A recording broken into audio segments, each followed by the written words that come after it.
What's good, YouTube? It's your boy Mekhi back in the building, you feel me? Now, today, we have a big trend going on in the NBA community, and they've came up with, we are done with the 80s and we're done with the 90s. We done with the 90s. Now, kids, which way is he going? He going right. He going to go all the way right. I would have been all over his right, jumped that right. I would have blocked that right there. Because I know he going right. He ain't got no left hand. Y'all talking about, oh, he dominated. He dominated who? They can't even play no defense. He going right. He jumped right. Look, he didn't even know to get on his right hand. What did Brian Scott think he was going to shoot with his left hand? He's shooting with his right. Get on his right. They garbage. Big trash. Look at this big trash play. He going to tell somebody, get out the way. I'm about to get ripped. Watch how he try to go to his left. Look what happened. A disaster. Lottie Devon's gonna rip him. Lottie Devon's. Look at Lottie Devon's. He just gave it to Lottie Devon's. Just trying to go to his left hand. Watch this. Garbage. A lot of y'all saying, oh no, Jordan can go left. Yeah, he can go left. But when he go left, he a disaster. Watch he go left. Watch this. He gonna throw it out of bounds. Hey, he the GOAT at going right. But when he go left, he even trying to go left, dribbling right. But look, he a complete disaster. That's out of bounds. Hey, I'm really done. Use your left. What he doing? That's garbage. And look, even worse in slow-mo. Use your left hand, Mike. That's garbage. They just called travel. That's garbage. Now, this video right here is going to further explain, and I'm just going to react to it, and I'm just give you my thoughts as we go into the video. Because there's two sides to this story before we get into it. When I first heard this stuff, the first question I asked was, is he serious? Like, is he actually serious? And some people think that he's not taking it serious, which I think it's pretty funny. I think they're not taking it serious. But there are people that take the unseriousness and take that and think that this is a serious matter. So, we're going to react to this video for the guys that are taking this very seriously. Let's go ahead and jump into the video. Make sure you guys like, comment, and subscribe. We're trying to hit 2,000 subs, so come on and support your boy. Let's go ahead and get into the video, man. Well, as we all know, there has been an ongoing crusade to attempt to discredit not merely Michael Jordan, but virtually every all-time great NBA player that preceded this current generation for what seems like 20 years now and counting. Of course, these tactics have only been ramping up more throughout the last couple years as a certain player continues to awkwardly wedge himself in conversations with players substantially better than him. The flimsy and pathetic motivations behind this ongoing quest to destroy previous eras could not possibly be more transparent. And sure, these tactics are, at their core, just a microcosm of the generational inadequacies felt by the underwhelming era of teenagers and early 20-year-olds populating society as a whole these days. Well, me as a 21-year-old, like I said in my videos, I respect all eras. So just speaking for myself and, well, for some certain people that I know that are in the early 20s, but these are most likely just teenagers just talking, bro. Just teenagers just talking. It's very rarely, you know, people that are in their 30s or in their 40s. It's very rarely those people, because those people actually grew up watching these guys. But I think it's mostly just teenagers, bro. Because me personally, and along with some of the other guys, they respect it. But more specifically, it is a thinly veiled attempt to hoist up those soft, petulant children's personal god and savior, LeBron James. A guy.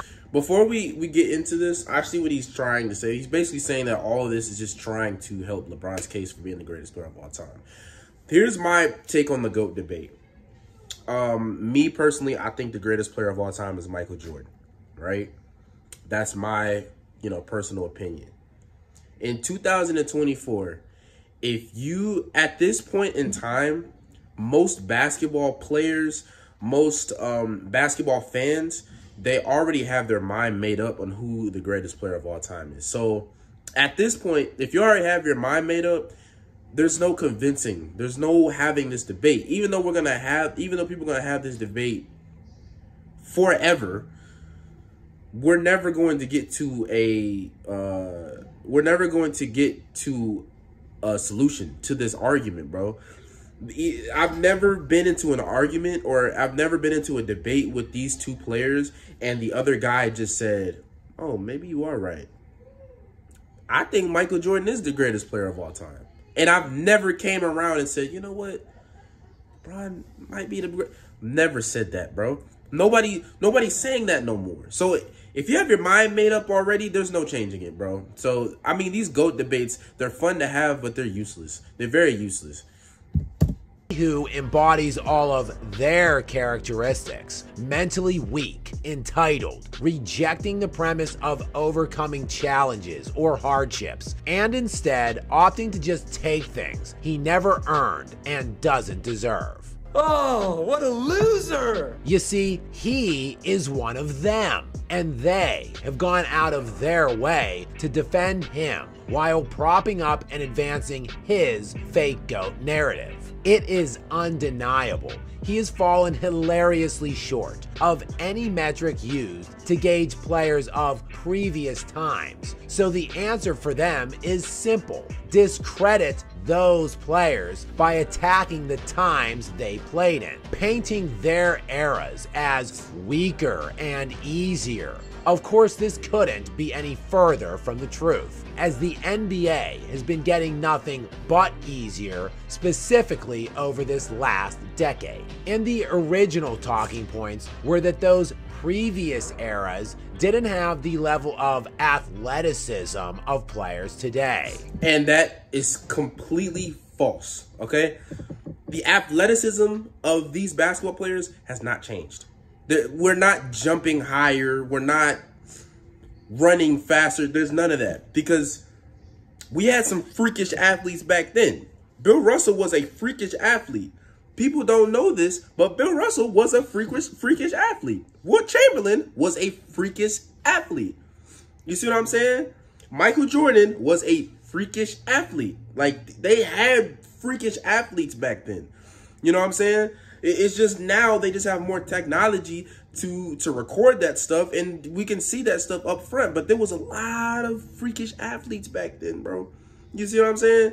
So there is no difference. I think the difference between back then's game and now's game that people get it confused is the skill, because that's evolution. The game is supposed to get better as far as skill is concerned. Because to be so honest with you, if we go into the 90s and then we had the same exact basketball the way it was played now, I don't think that there is going to be, no growth within the league or nothing. Like, nothing would expand at all.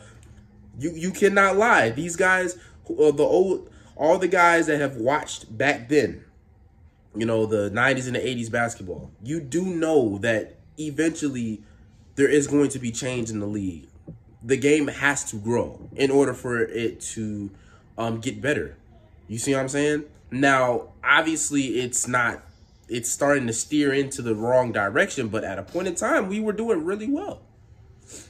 But now, while a guy who can barely dunk a basketball continues to absolutely destroy this current era, and Luka Doncic is averaging damn near a 35-point triple-double, the kids are ever so slightly modifying their narrative, as the "we done with the 90s" continues to trend across various toilet bowl social media platforms. The irony and the hypocrisy cannot be more alarming, yet simultaneously so utterly predictable. The trend began by seeking out footage of Jordan from the late 80s and early 90s and wait, I'm gonna let him finish his statement. We're gonna get to that statement in a minute. Exposing him for his lack of a left hand. I like how he said that. I like how he said that they only brought in footage from the late 80s and the early 90s. I have not seen no footage from 92, 93, 90, when he came back from retirement in 95, 96, 97, 98, or Wizards Jordan. I haven't seen none of that. And they take late 80s and early 90s Jordan and say, oh, he didn't have a left hand, and think that was just him his whole career, bro. No, bro. People develop. People develop. Somebody said, I remember Kobe was saying that Kevin Durant didn't have a left hand. He didn't have a left hand when he first came in the league. So Kobe said it was easy to guard Kevin Durant, right? But as his game as he was in the league and as he kept playing, his game improved. Now he has that left hand, and Kobe said before he left he had that left hand and he didn't know how to stop him. Who else? Allen Iverson. He said he did not want to use his left hand at all. But here's the thing, though. I understand that these guys are not on Michael Jordan's level, but these are basketball players that we are talking about here. So when we go back to Michael Jordan, they say MJ didn't have a left hand. The brother still averaged 35 points in the league. 30, what was it, 30? I think it was 35, or was it 37? No, it was 37. Brother averaged 37 points in the league with a right hand.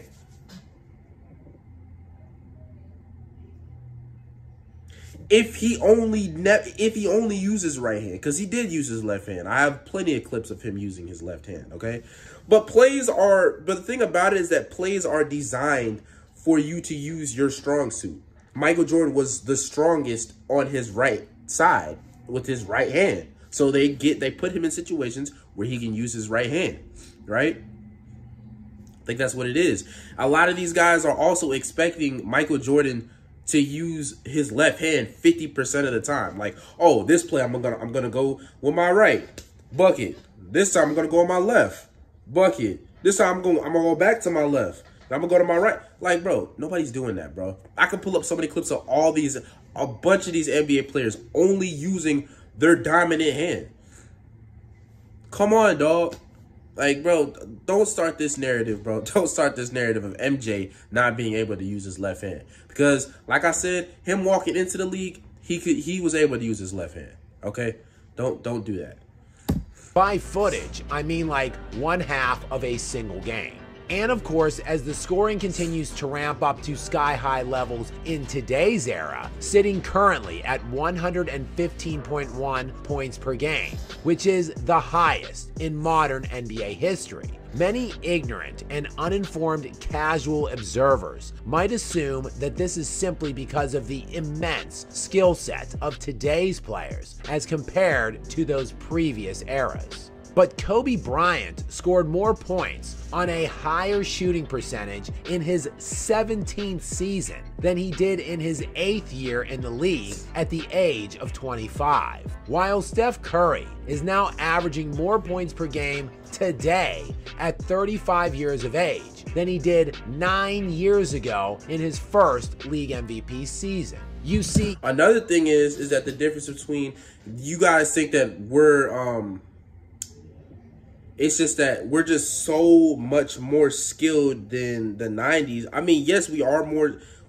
skilled, but the guys in the 90s and the 80s were more fundamentally sound than we were. They were able to work on their fundamentals. So if you're fundamentally sound and you're able to master the fundamentals of the game, if you translate that to now, oh my God, you're going to be you're going to be insanely good, bro. You're gonna be really, really good. But these guys now, they do lack the fundamentals of the game. And that is just a fact. Just watch it. Just watch NBA basketball and you'll see what I'm talking about. in reality, the NBA has been depreciating and getting markedly easier.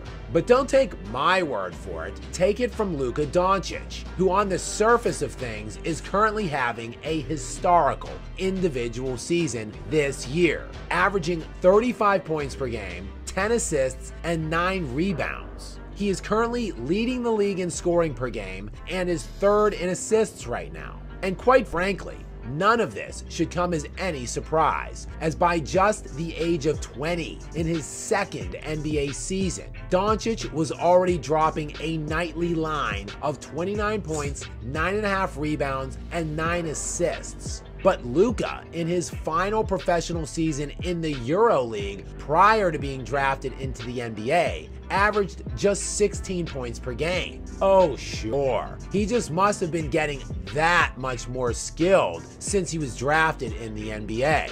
Well, not exactly, as just 2 years ago, Doncic went on record in discussing the ease of scoring in the NBA, saying, quote, "I would say that scoring is easier in the NBA because of the different rules and the amount of space. Scoring 30 points in a EuroLeague game, it's harder than in an NBA game, 100%.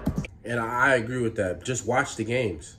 Just watch the games. Even whenever, like, when we take our best players from this country and we go out there, it's going to take us a while to get used to that stuff out there.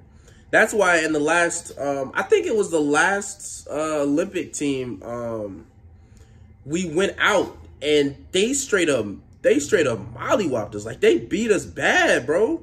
Because out there, the rules is different.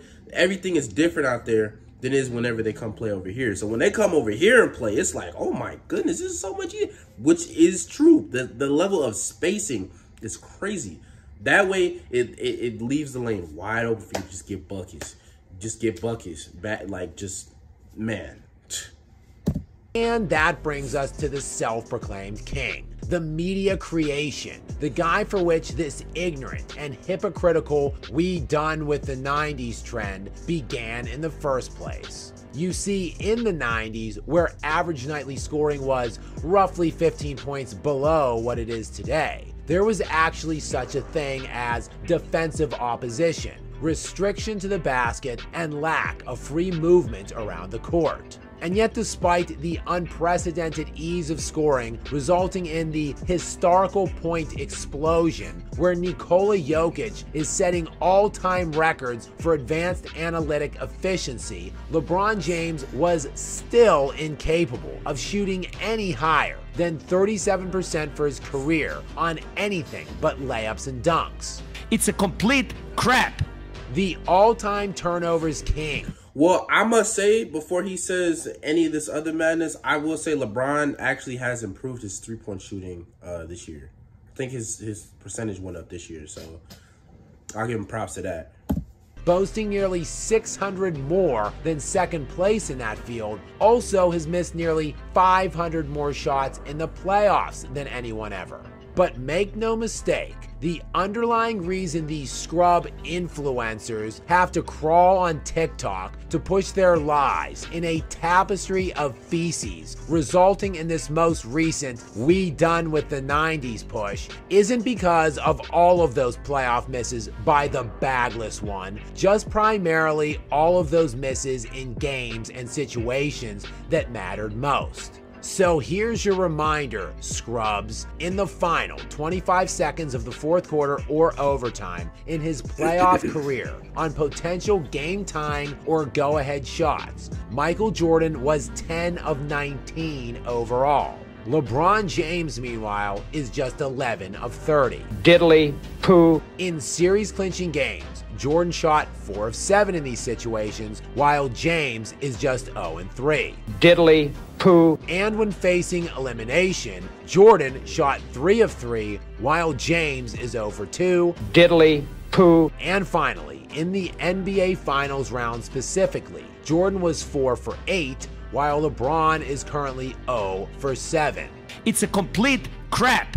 And again, let us not forget about the Brick King's tiny performance in the clutch time during the NBA Finals, where in the final 2 minutes of one-possession games, LeBron is shooting just 8 of 29 for his career, while his teams are only 10 and 11 in those games. So do not be fooled or lose sight for the real impetus behind this latest trending bit of nonsense. The true reason that the 90s and various other eras remain under fire by this current generation is because of their overwhelming, humiliating desire to overcompensate for their loser heroes' inadequacies that they themselves so closely identify with.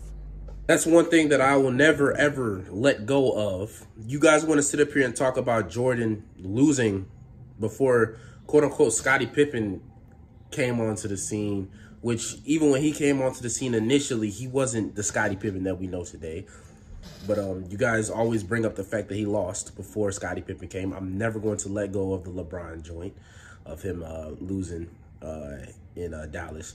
But this whole we done with the 90s thing, man, like I said, man, the guy is not taking it seriously. Like, the guy is just entertainment. But I'm mainly speaking to the people who are taking this seriously. Bro, that is nothing of the greatness of the 90s. You know what I'm saying? What these guys are bringing up in these clips, that's not what the 90s was. I think you need to watch these games for real. You know, these guys, they'll say that they watch these games, and then they'll come back and they'll say a whole bunch of just nonsense. I heard somebody say something about Larry Bird, saying that he was just garbage. Like, he was just straight garbage, and he was just terrible in the clutch. MJ was terrible in the clutch. And, like, I was just like, bro, I'm not listening to it. I just want to hear what you guys got to say in the comment section about these, because this was a recommended video for me. So let me know what you got to say in the comment section. Please make sure you like, subscribe, and comment. And, man, I'm going to see you next time, man.